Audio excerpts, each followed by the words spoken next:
আমাদের কাছে বহু হাসপাতাল পড়ে আছে, কোনো ডাক্তার নেই। সরকারি হাসপাতাল মানে আরেকটা বিপদের বোঝা আপনাদের ঘাড়ে চাপানো। ডাক্তার থাকবে না, ওষুধ থাকবে না, এসবের মধ্যে কেন যাবেন? বাংলাদেশের সরকারি হাসপাতালের ভয়াবহ পরিস্থিতির ছবিটা সামনে নিয়ে এলেন বাংলাদেশের অন্তর্বর্তীকালীন সরকারের প্রধান উপদেষ্টা ডক্টর মোহাম্মদ ইউনূস। তিনি এই ভয়ানক অবস্থার কথা বলেছেন। ভাবতে পারছেন, দেশ চালানোর দায়িত্ব যার কাঁধে, তিনি কিনা বলছেন যে হাসপাতালে পড়ে আছে, কোনো ডাক্তার নেই।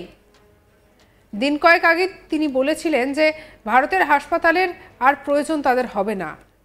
এখন নাকি তাদের দেশের হাসপাতালের এই রকম ভয়ঙ্কর পরিস্থিতি।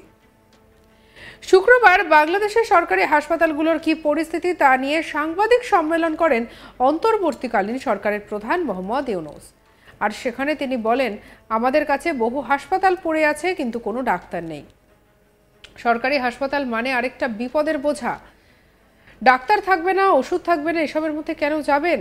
কক্সবাজারে কি টাকার অভাব আছে? দু চারজন লোক একাই বলতে পারেন, আমরা সাহায্য করব। সরকারের উপর একদমই ভরসা না করা ভালো। এর থেকে নিজের ওপর ভরসা করুন, অনেক দূর এগিয়ে যাবেন। যে কোনো জিনিস নিজেদের উদ্যোগে হওয়া সম্ভব। কাউকে কোমর বেঁধে তো নামতে হবে। কি বলছেন মোহাম্মদ ইউনূস, শুনবো। সেটা আমার পরামর্শ, আমি নিজে করেছি, আপনাদেরও পরামর্শ দিই, সরকারের জন্য অপেক্ষা না করা। সরকারের হাসপাতাল মানে আরেকটা বিপদের বোঝা আপনারা ঘাড়ে চাপবেন। এই ডাক্তার থাকবে না, ওষুধ থাকবে না, ওই থাকবে না, এর মধ্যে কেন যাবে? কক্সবাজারে কি লোকের অভাব আছে, টাকার অভাব আছে? আমাদের বলেন। দুই চারজন লোক একাই বলতে পারে আমি করো। এটা দান সব সূত্রে দেওয়ার জন্য না, যে বিনা বয়স চিকিৎসার জন্য দেওয়া না। যা খরচ করছে খরচটা আদায় করেন, হলে জিনিসটা চলবে। আপনার টাকা আপনার কাছে ফেরত চলে আসবে। যেহেতু আপনি যে বিনিয়োগটা করেছেন, বিনিয়োগের টাকা আস্তে আস্তে ফেরত চলে আসবে। এটা হাসপাতাল চলতে থাকবে, যেহেতু মানুষ পয়সা দিয়ে করে, চিকিৎসাটা পায়।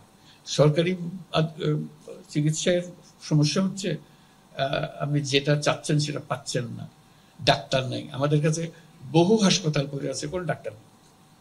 তো এই খামোখা এত টাকা খরচ করে এরকম একটা যে দালান কোঠা বানাইয়া যন্ত্রপাতি বসে, এই কষ্টের মধ্যে যাওয়ার দরকার থেকে আমাদের সরকারের উপর এটা একদম ভরসা না করে। এটার থেকে ভরসা নিজের উপরে কাজ করলে কিন্তু অনেক দূরে গিয়েছে।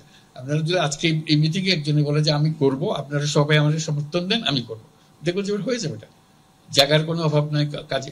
আপনারা জানেন কি জন্য করতে হবে, কাকে করতে হবে। প্রত্যেকটা জিনিস, যত জিনিস প্রস্তাব করলেন, প্রত্যেকটা জিনিস নিজেদের উদ্যোগে এটা হওয়া সম্ভব। শুধু কাউকে না কাউকে ওই কোমর বেঁধে নামতে হবে যে আমি করবো।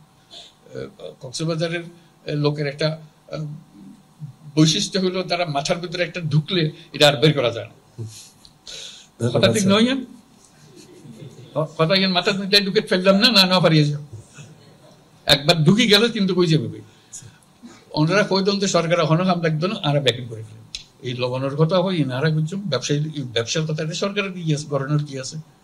আর একটা বুদ্ধি কম সরকারের, তো আর বেশি বুঝি সরকার। সরকার তো কোনোদিন লবণ এক সিমটা লবণ কোনোদিন পয়দা নেওয়া করে, আর তো গজ্জি আরা জানি লবণের কি জিনিস। কথার কথা বললাম, ব্যাংকিং মানুষ ভালা বোঝে, যেহেতু নিযুক্ত গরম করে। সরকার তো গরম না করে, হুকুম দেখালে দেখা যায় এই তারা কথা বুঝান বড় মুশকিল। নিজের করি ফুলে দুই চারজন আত্মরে গেলে বহুত কাম করে ফেলান যায়। এই চেষ্টা করেন দিল্লির কক্সবাজার এনে আজকে পর্যটন কেন্দ্র হইতাম চাইলে না, হইতাম যে না, পর্যটনের কথা বারবার করার দরকার নেই। এবার আর বিরাট অর্থনৈতিক শক্তি কক্সবাজার, এই পুরা জিনিসের মেয়েরা খেয়াল করে। আমাকে একজনে বললো যে আমরা স্টারলিংক শুনছেন বোধহয় পত্র পত্রিকায়, যে একটা ইন্টারনেট ফেসিলিটি আমরা তৈরি করতেছি, যেটা ফাস্ট, খুবই দ্রুত গতির ইন্টারনেট। এই দ্রুত গতির ইন্টারনেট এই কয়েক মাসের মধ্যে এসে যাবে। এসে যদি যায়, কি ব্যবহার হবে? এইটার ব্যবহারের জন্য তরুণরা একেবারে এক পায়ে খাড়া, তাদের নিজস্ব জগৎ তারা তৈরি করে ফেলতে পারবে, যেহেতু এখন সারা দুনিয়ার সঙ্গে তাদের ইন্টারাকশন শুরু হয়ে যাবে। এর ফলে অনেক ব্যবসা বাণিজ্য সৃষ্টি হবে।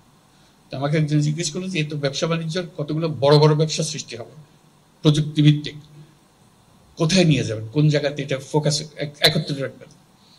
তো আমি বলতেছিলাম এটা তো বাংলাদেশের কোনো জায়গায় যে কোনো হতে পারে। একজন বলছে কক্সবাজারে করবো, ভালো কথা। কক্সবাজার একদিন আপনারা পর্যটন করছেন, 2 দিন করবেন তো কক্সবাজার প্রযুক্তির শহর, প্রযুক্তির নগর হতে পারে, কে মানা করবে এটাতে? যদি আমরা এটা ধরে ফেলে, জিনিসটার ভেতরে ঢুকে যায়, কাজে সুযোগ আসতেছে, সুযোগগুলো ধরার। কেউ তো সরকার এসে আপনাকে ধরিয়ে দেবে না। সরকার যেগুলো করছে ধরে নিতে হবে, কামড়ে ধরে নিতে হবে, এটা আমাদের, এটা আমরা করবো। আপনাদের আর চিন্তা করার কিছু নেই। আমাদের রাস্তা পাতলা গেছেন, আমরা এর পথে চলতে আরম্ভ করবো। এই জিনিসটা করা, উৎসাহ পেলে বহু কাজ আপনারা করেছেন তা না। এখন আমরা বড় কাজের মধ্যে যাব। 4 দিনের সফরে 13ই মার্চ ঢাকায় এসেছেন জাতিসংঘের মহাসচিব অ্যান্তোনিও গুতেরেস। সফরকালে কক্সবাজারে অবস্থিত রোহিঙ্গা ক্যাম্প পরিদর্শনের পরিকল্পনা ছিল তার, আর সেই মতো শুক্রবার কক্সবাজার বিমানবন্দরে নামেন অ্যান্তোনিও গুতেরেস। সঙ্গে ছিলেন ইউনুস। আর এরপর কক্সবাজারে রোহিঙ্গাদের ক্যাম্পে গিয়ে তাদের সঙ্গে দেখা করেন জাতিসংঘের মহাসচিব। সূত্রের খবর, বাংলাদেশের অন্তর্বর্তীকালীন সরকারের প্রধান উপদেষ্টা প্রফেসর ডক্টর মোহাম্মদ ইউনুস এবং জাতিসংঘের মহাসচিব অ্যান্তোনিও গুতেরেস প্রায় 1 লাখ রোহিঙ্গার সঙ্গে ইফতার করেন। তাদের সমস্যার কথাও শোনেন। বর্তমানে বাংলাদেশে খাবারের জন্য এমনিতেই হাহাকার অবস্থা, তার ওপর বর্তমানে বাংলাদেশের মধ্যে 15 লক্ষ রোহিঙ্গা রয়েছে। নিজেরাই খেতে পাচ্ছে না, রোহিঙ্গাদের কি খাওয়াবে?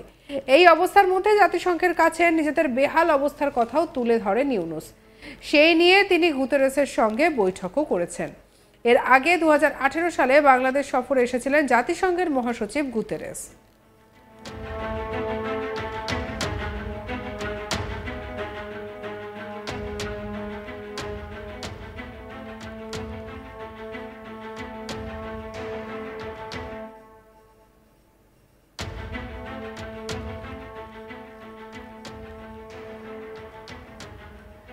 আর ইতিমধ্যেই ইউনুসের বক্তব্য রীতিমতো সাড়া ফেলে দিয়েছে, কারণ তিনি বলছেন নাকি এমন কোনো ভালো সরকারি হাসপাতালই নেই যেখানে বাংলাদেশিরা চিকিৎসা করাতে পারেন। বাংলাদেশের নাকি চিকিৎসা ব্যবস্থার অবস্থা একেবারে ভয়ানক। কি বলছেন শুনুন। আমার পরামর্শ আমি নিজে করেছি, আপনাদেরও পরামর্শ দিই, সরকারের জন্য অপেক্ষা না করা।